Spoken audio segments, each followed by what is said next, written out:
You found us. Hello, and welcome back. You're tuned in to Wine in 9, where all you need to learn about wine in 9 minutes or less.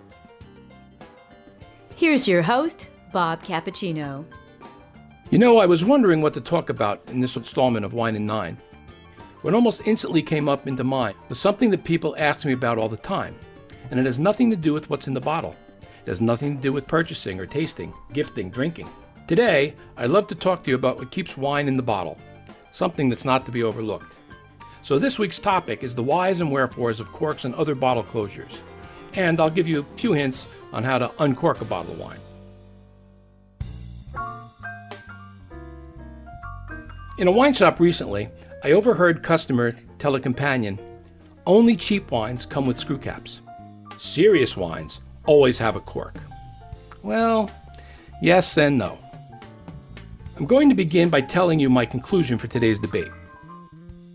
Corks in wine are traditional and carry a sort of romance to the process of presentation and opening and serving. But wine, any wine, does not need a cork to be serious or to age well. Now, on the other hand, you might be able to save yourself a little bit of grief, or let's admit embarrassment, because some people just aren't good at uncorking wines. But I guess the main thing is never let the type of closure decide which wine you buy.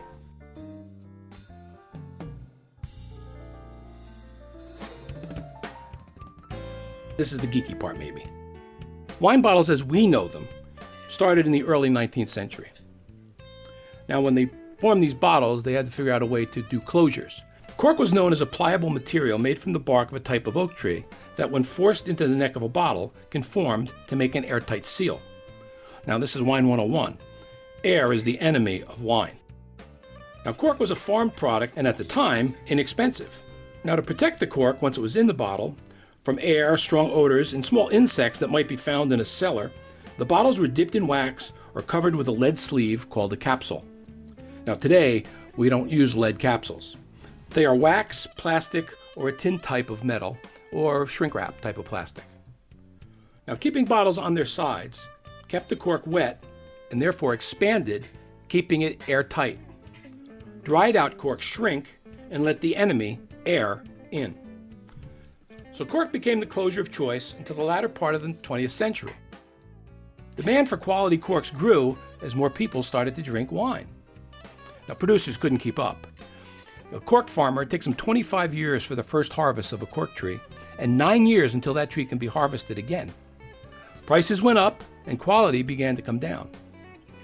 Corks began to become affected with something called TCA, trichloroanisole. That's for all you chem majors out there.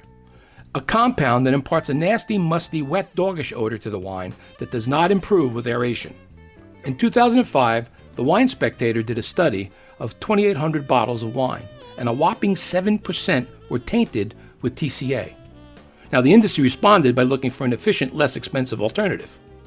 Screw caps had been around for a long time and had been used on cheap jug wines, but they were redesigned and a new Stelvin screw cap was invented. Stelvin is an aluminum cap and it has no visible threads, making it more attractive, but it provides a very tight seal and is easily resealable. Smart, somewhat intrepid producers embraced the Stelvin almost immediately. In 2001, the eminent Domaine La Roche in Chablis, France, started to bottle their wines with Stelvin. Plumpjack Winery in Napa Valley, which was founded by the current California governor, Gavin Newsom, shocked their community when they put 150 cases of their best Napa Cab into Stelvin, and get this, sold it for $10 more per bottle than the Cab they bottled with corks. Today, 45% of all Aussie wines and 85% of New Zealand wines are with Stelvin caps.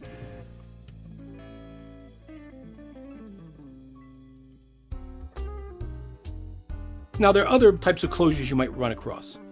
There's one called the Vinolock.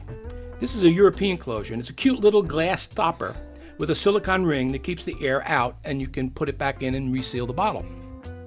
And then there's something amusingly called a Zork, a rather unusual looking top. It's thick plastic over an airtight cap. But all of them work very, very well to preserve the wine. The long-held belief that serious wine must have a cork to properly mature turns out to be a bit of an old wives' tale. Actually, We've learned that the oxygen already present in a bottle of wine from handling in the cellaring process is what makes a wine develop its aroma into bouquet and broaden the overall expression of the flavor. So that's it. Another myth busted, and a clear path for you to pick up a great bottle of wine that doesn't require a corkscrew to free its spirit.